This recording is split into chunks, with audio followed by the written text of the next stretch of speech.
Operation સિંદૂર સ્વાભિમાન યાત્રા વાહનોના મોટા કાફલા સાથે માંગરોળ શહેરમાં આવી પહોંચી હતી। યાત્રા આવતાની સાથે જ નાની બાળાઓ દ્વારા યાત્રા પ્રમુખ હાર્દિકસિંહ ડોડિયાનું સ્વાગત કરવામાં આવ્યું હતું। માંગરોળ ધારાસભ્ય ભગવાનજીભાઈ કરગઠિયા અને કેશોદ ધારાસભ્ય દેવાભાઈ માલમ દ્વારા યાત્રાનું સ્વાગત કરવામાં આવ્યું હતું। આ યાત્રા દરમિયાન લીમડા ચોકમાં ભૂતપૂર્વ સૈનિકોનું સન્માન કરવામાં આવ્યું હતું।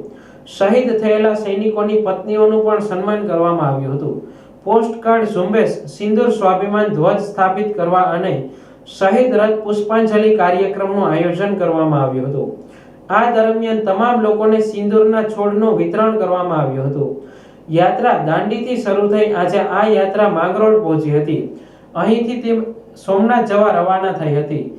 આ યાત્રા દરમિયાન મોટી સંખ્યામાં પોલીસ બંદોબસ્ત ગોઠવવામાં આવ્યો હતો। સ્વાભિમાન યાત્રા 15 ઓગસ્ટથી 29 ઓગસ્ટ સુધીની આ યાત્રા છે। નડાબેટથી લઈને દાંડી 3000 કિલોમીટર, 51 કાર, એક શહીદ રથ, 200 સ્વયંસેવકો સીમાવર્તી વિસ્તારના ગામડાઓમાં અને દરિયાઈ પટ્ટીના ગામડાઓમાં આ યાત્રા 3 મુખ્ય સંદેશ માટે નીકળી છે। પહેલગામ હુમલામાં 26 સ્વજનો ભારતવાસીઓએ ગુમાવ્યા। એ સ્વજનોની યાદમાં, એમની આત્માની શાંતિ માટે, એમની પરિવારોની સાથે ઊભા રહેવા માટેની યાત્રા છે। સિંદૂર સ્વાભિમાન યાત્રા દરેક સૈનિકોના સન્માન, જે સૈનિકો આપણી રક્ષા માટે પોતાના જીવના જોખમે પોતાના પરિવારને મૂકીને આપણી રક્ષા કરે છે, એ તમામ વીર સૈનિકોને સમર્પિત આ સિંદૂર સ્વાભિમાન યાત્રા છે।